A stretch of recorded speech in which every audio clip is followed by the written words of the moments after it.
all very welcome to one of our interview Hello. sessions. I'm Elaine Twomey with the Sports Department in Special Olympics Ireland. And you'll see on screen here, I have a huge range of people with me, so I'll introduce them as we go. There's Emma McMenamin, who is the Regional Sports Development Officer in Ulster. And she was also the head of delegation for the team that went to Abu Dhabi. I have Philomena O'Hare, who is an athlete official from Navan. I have her mentor, Mary Donohoe. I have another athlete official, Denis O'Gorman from Cork, with one of his favourite people and mentors, Deborah McArdle. Then I have Ronan O'Flynn, mentor from Dublin, George Fitzgerald from Waterford, athlete official. Megan, a mentor from Navan. Fiona Brady, one of our athlete officials, also from Navan. Bernie Preistley, who was the technical delegate for basketball in Abu Dhabi and a couple of other games as well. And last but not least, I have Mr. Andrew Byrne, who is Special Olympics Ireland and also an athlete official at the games. Very welcome. I'm from Navan as well. And you're from Navan as well, absolutely. great.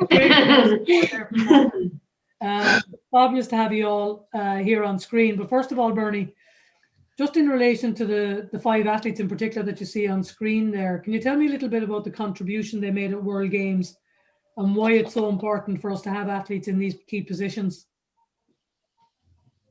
I suppose it's a programme that Special Olympics Ireland started a number of years ago, and you never fail to seize the opportunity when it presents something to you. So, I mean, the Special Olympics movement is about the athletes and in the different ways athletes can contribute. So from a basketball point of view, the development team, for starters in Ireland, looked at how we could involve athletes at all different levels of basketball, not just on the court playing the game, in coaching, in refereeing and in table officiating.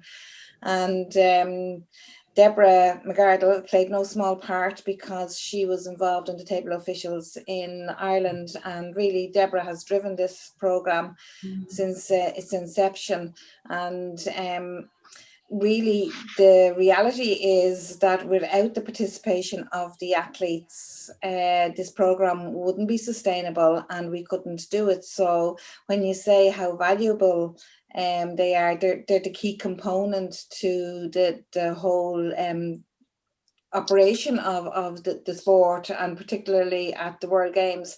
The influence, the calmness, when sometimes the rest of us were very anxious about different aspects of a game, the athletes presented such a cool, calm head, and in actual fact settled the table officials, particularly the local table officials, hugely. So they're an integral part of the basketball programme. Brilliant. I'm going to let Emma talk to the athletes themselves then. There's no point us talking about them. Emma, I'll leave you talk to the guys. Yeah, I'm just going to have a couple of questions. I'm going to put you on the spot first, Andrew, if that's all right. No bother. We just wanted you, maybe for some of the guys at home that maybe don't know what it takes to become a table official in basketball, could you give us an idea of some of the training that you've had to do to become a table official? Did you go on any courses or anything of that nature? We were invited to a course up in Dublin, so we were, and that's what Deborah organised it. So she did, and so we went on a wet Tuesday night, a bit like tonight. A good memory. And did a course. So okay. And was the course hard, or was the mentors, were they helping you or holding you back? Maybe, Andrew, I should ask. No, I was. It was just a whole new thing, really, in comparison to being an athlete, really. Getting to know what goes on behind the scenes, really. Really don't get that as an athlete, really. Okay. And when you're on the table at a game, because for some people watching this video, they're not like you guys, maybe they're not involved in basketball. What kind of things do you do at the table? What kind of things do you write down, or are you watching out for during the games? All the fouls and the scores. All the fouls and score. And is it hard? Difficult? it was difficult at first, but I got the hang of it after a while, so I did. Good man yourself. And Fiona, I was going to ask you some questions now, if that's okay. Yeah. Tell me, when you're in the games, do you ever get distracted, or are you all concentration? Do you ever get distracted watching some of the game?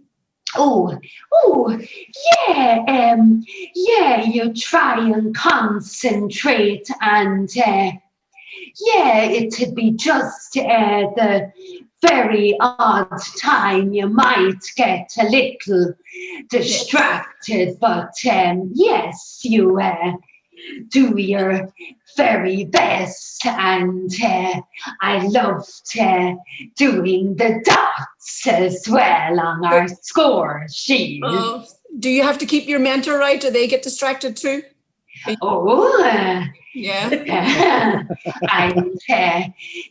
And she was very, very good as well.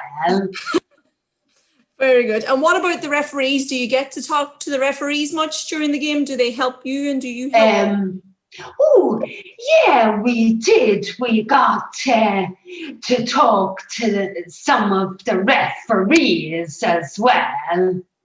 Very good. And I enjoyed meeting new people as well when we were in Abu Dhabi as well. Brilliant. And George, I believe you're also now a referee as well as a table fisher. You're moving on through all the courses now, is that right? Yeah, well, it all started down in Limerick before Limerick Games in 2014. Deborah done a table official course down in Limerick, or that was Tipperary. It was Tipperary. So we done that course. The next thing, me, Maria Brennan and Shane. Can't think of a second name. That's okay. We actually done some table officials at that Olympic Games down in Limerick. The games. Okay. So after that, then my own club then asked me to do a kind of a referee course. I presumed that was for the other Special Olympic Games to referee on that. But then I got a phone call from Louise McSweeney saying, I have a game on Saturday morning. I was like, what game are you on about? I had no clue what she was on about. Next thing, she just told me to turn up to the some basketball court in Waterford, up in the Mercy. Some of the coaches then gave me kind of a jersey, so we started off there. It was kind of nerve-wracking. Like, I just wasn't expecting to be actually in ref in mainstream games. Yeah. Great experience now. And do you enjoy it, George? Yeah. Oh, it's brilliant. But at the moment, we just can't do any games at the moment. Yeah. So would you rather be playing or refereeing? I'm happy to do both. Yeah. Yeah. And you're looking forward to getting back to either, I suppose, when the lockdown is over? Oh God, yeah. Hopefully soon. Hopefully soon. Good stuff. And Philomena, I believe you're not just a table official, you're on the Sports Rules Advisory Committee for Special Olympics Eurasia. Sounds very posh, much more posh than me and Elaine in our titles. Yeah. What does that involve, Philomena? You just have to, I'm involved with the basketball, and there's different rules in the basketball, and I have to, if people is talking about the basketball, I have to tell them the right rules of the basketball, and sometimes they don't be the right ones, I do be the right. Good woman yourself. You're keeping people like George right then when they're refereeing. Yeah, that's right. That's right. And is there much commitment to being on that committee? Do you have to go to a lot of meetings or go away or phone calls? Yeah, well, unfortunately, there's not much happening at the moment, but they're keeping me on for another year because I need to get more experience on the rules of different sports. Okay. My sports are basketball, table tennis, and I know a bit about bocce as well. Okay, brilliant. And is that something you'd advise other athletes to try and do, some of those committees in the room? Yeah. It'd be nice to get other athletes getting involved, even with the table officials and this committee as well. Yeah, it's brilliant. Brilliant. And Denis, I believe you've been keeping yourself super busy when there's no basketball. Did I hear you did, is it 60 or 65 marathons? Am I right? 65 marathons at the moment. 65, I don't think I could do 5, never mind 65. Yeah, maybe. Fair play to you. And did you start did you start that back in March? Back in May. Back in May, since May. Yeah. Oh. Yeah. Okay. And what have you got a number you're aiming for, or are you just gonna keep going? Might stop at 70, we see. Right, Very good. Very good. And how do you find the table officials? The meeting's going to end. Meeting's going to end. Yeah. And good experience, you know, all over in Abu Dhabi was. Amazing. Yeah, I mean, yeah. And are you like Philomena? Would you encourage other athletes to become officials in basketball or their own sports if they do other sports? Yeah. Would. Very good. Yeah. Very good. Well, I'm going to pass over to Elaine so she can put the mentors on the spot for a few minutes. I suppose I'll start with Deborah, because I know this has long been a vision and passion of yours, Deborah, to have Deborah's a veteran at this stage. Thanks. I suppose generally, how happy are you, Deborah, with the way the program is going from your original thoughts? Yeah, no, it's amazing. I mean, we've got the 2 World Games because we had 3 athletes actually at the games over in LA, and then we had 5. We had all the athletes here, and then we had another an athlete official from Wisconsin, PJ Lynn. She was also with us over in Abu Dhabi. So it was brilliant. We were able to run. There were 6 courts, and we were able to have people on the 6 courts all on every game. So it was brilliant to have it all and to get it to this level that athlete officials are officiating at the highest standard in the world is amazing, and they're all super. They all know the rules, and they know.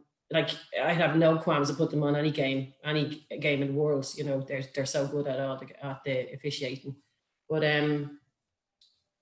I would like to see more clubs putting forward athletes to train up as table officials, and see them even if they don't want to go as far as World Games, that they'll do the games at local level.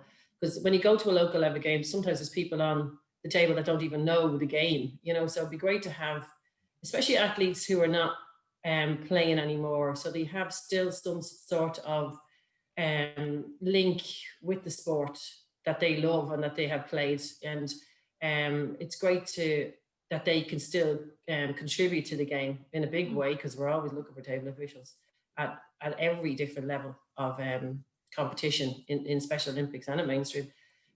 So it would be great to have them on board, you know. And then I'd love to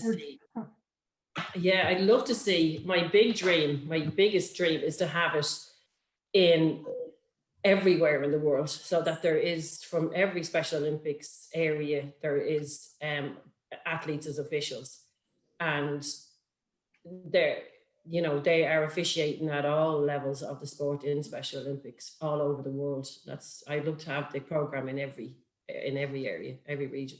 Well, you're certainly determined, so I can see that it's not going to stop anytime soon, which is always good for us.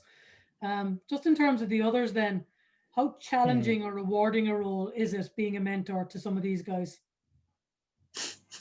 Mary, I'll look at you because you're first on my screen here. Rewarding. Put her on the spot. Put her on the spot, Andrew. Yeah. It's so rewarding. As I said, just spending time with the guys and seeing as I said. I was with Fiona in Abu Dhabi, and her score sheets were impeccable, absolutely impeccable.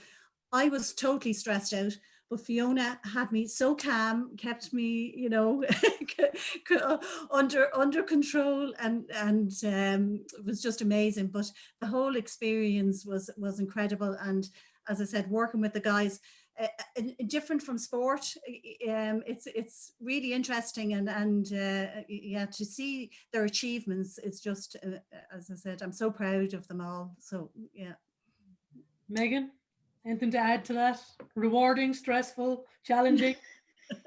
Well, I'm the queen of stress here, so. But Andrew kept me grounded. We can all testify to that, I think. No, yeah, as Mary said, it was such an amazing experience, and it was so great to see the athletes like progressing as the games went along. Like, we were all so like stressed on the first day, but the guys like just took it in their stride, and there wasn't a bother on them. And like that, like we were still stressed by the end of it, and they were all just, you know, not a bother on them. They were loving it. So yeah, just a credit to them. They were brilliant. Ronan, this is your second World Games going with athletes, isn't it? This was your Yeah. I went with Kieran to LA, and again, very different experiences, just by culture and location and everything else.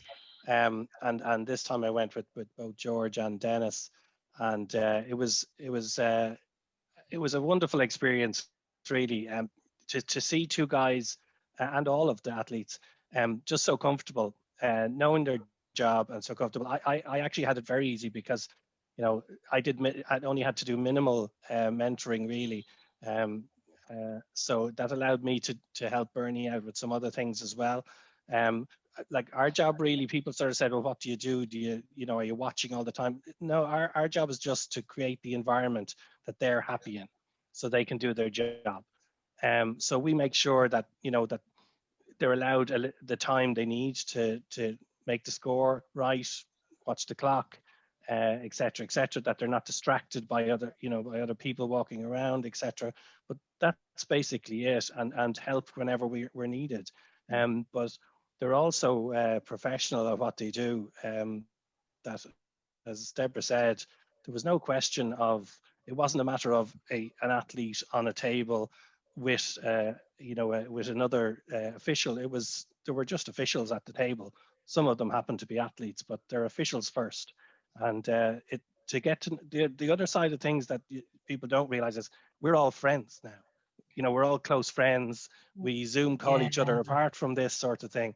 And meeting these people, wonderful people, and them becoming your friend, it's something that you're not really expecting. When you think you're going to run a basketball tournament and do table officials and all this sort of thing, you don't expect to come back with such a great group of friends. And that's one thing I've written down. And that was wonderful. And we had Sorry, Ronan. Yeah, no, one of the things I'd written down here for myself. No, we had a great day out as well. We all did a sort of a run walk thing out on a at 7 o'clock in the morning, and we were back in the hall by 9 o'clock. But things like that you just don't expect. But it all sort of made it that much more special. But you can't say anything except how strong they are.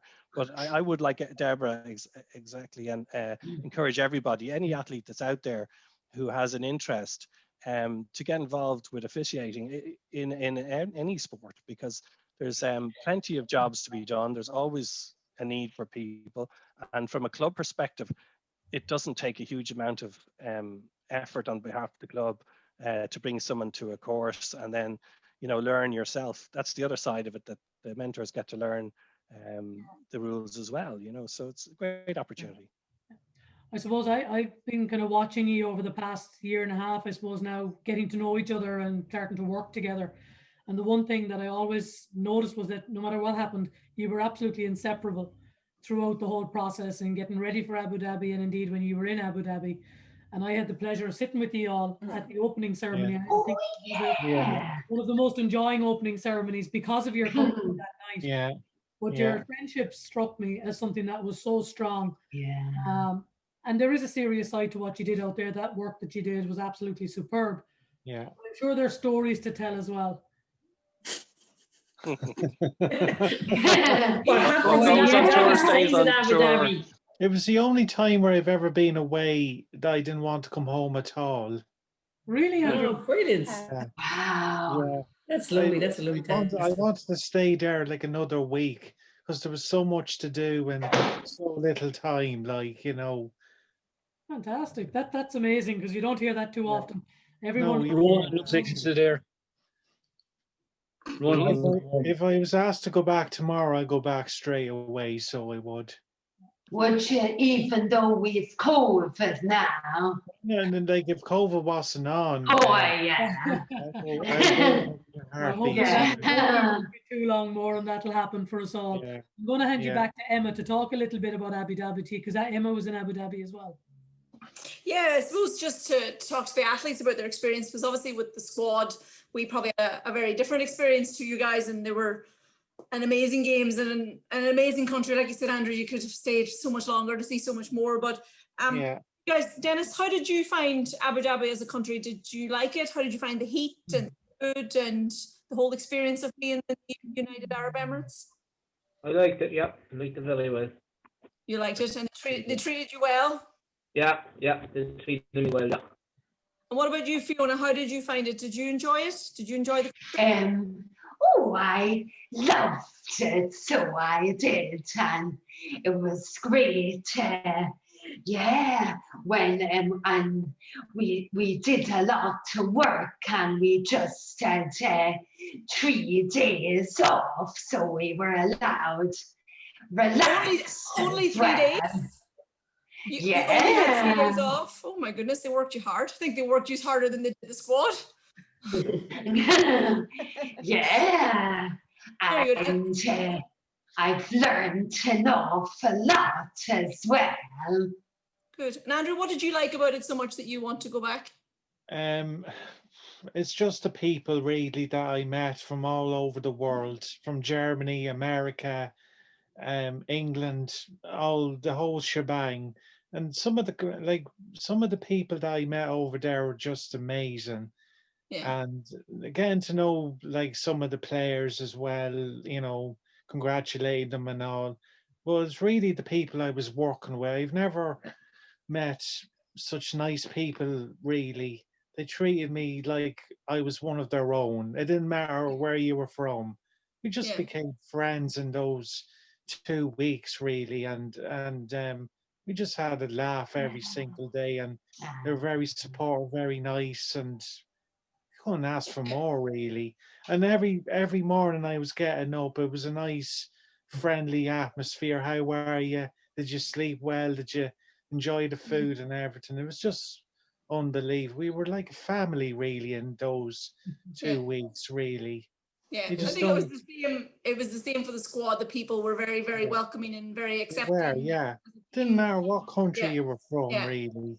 Yeah, that was definitely the thing. And what about you, Philomena? Were they hard days? Were they long days? No, I thought, well, it wasn't stressful. I just got on with every game, and the people that I was on the table, every one of them were so nice and helpful if I got stuck or anything. Yeah. I was amazing now. Yeah. I really Did you like enjoyed. Sorry. No, go ahead. You're okay. I really enjoyed Abu Dhabi. It was brilliant. Yeah. And the weather was fabulous. Yeah. And the basketball venue was pretty amazing as well. Oh yeah, absolutely brilliant. Every time I went in there, it always seemed to be all Irish people. Anytime I went in, anyway, we always seemed to be playing, even though we weren't. Yeah, that's right. That's right. And George, tell us, will you want to go as a referee or as a table official next time, or just happy to go in any? The next one in Germany. I think I'd love to go as a referee. When we were over in Abu Dhabi, there was one game where I actually refereed. It was like a division game. Yeah. So it was like a different experience. Like, so when the next one comes up now, I would love to go for the referee part. That's a job for you, Deborah, I think. Not me, I'm not a referee. No, I'm not a referee. To help him get there now. That's a man of the vision. Get him to put in touch with someone. Absolutely. The application process for sure, George. It would be super to see you there as a referee. Definitely. Yeah. I suppose just to wrap up, I suppose on the session tonight, and thanks a million to all of you for taking the time out. Thank you, Elaine. I know it's not easy when you come in after a day's work, but finally, I suppose following on from the successes. Thanks for you, Elaine. Not at all, Andrew. Just following on from the successes of Abu Dhabi, Byrne, and the inclusion of so many fantastic athlete officials, including PJ, and I think he was an honorary Irishman by the end of it. He was. He has an Irish name. His name is PJ Lynch. So, do you think this is a model for other SO programs to use? Yeah, Elaine, I think if you can provide the opportunities or the roadmap for athletes, because like sport is not just about playing the sport, it's about participating in the sport, in any sport. And if you look at it like a jigsaw, and you need different pieces of the jigsaw for the jigsaw to be complete. And it's the same in our sport. We need table officials, we need players, and we need referees and coaches. And I think it's hugely important for athletes to look at all aspects of any sport, and we would hope to provide that opportunity for them. As all the lads have said, you know, they taught, the athletes taught us an awful lot about being calm and staying in the game and keeping your head in the game and not stressing. So we both play parts in it. So we would like to encourage more referee officials, and it'll be fantastic to see George in Germany, because I have every faith that he will be a referee official, please God, in Germany, and that we will have Irish international athlete officials in Germany as well, and we will have some German athlete officials both on the floor and on the table, because the table plays a huge part in the game of basketball, because the players play the game, the coach coaches the players, the referees control the court, but the table officials control the complete game. They control the score sheet, the time, the 24-second clock. So it is a huge part of the game, and it takes great concentration and commitment. And the athletes that we brought were fantastic at that. So I would love to see it develop in basketball from a referee point of view, from a table official point of view, and from a coach point of view. But there's no reason why other sports within the Special Olympic program should be looking at doing the same for athletes in any sport in Special Olympics. Great. Thank you all very, very much for your willingness, I suppose, to share the journey. It was a huge journey. It was absolutely something that all of us in Special Olympics Ireland, and Emma will answer to the same thing, that we're so very proud of the 5 athletes and of the mentors that travelled with you to support you, or support each other, I should say, because it was definitely a two-way street. We certainly find your input invaluable, and we hope to see you again at the table or on the court in your black and white or your grey, George. It'll be super, and we'll certainly make sure that application for you will go into Berlin when those applications open up. And who knows, hopefully you won't be the only one there, that we might have a few more coming through the ranks. So all that's left for me to say, and for Emma, I suppose, is thank you very, very much. And when all this is over, all this madness that is COVID-19, when it's all over, I know ye as a group will be getting together. It won't be for Christmas, I don't think, but hopefully in the new year, we'll all get to sit down and share a few more stories and a cup of tea or coffee. So we look forward to all of that in the nearest future.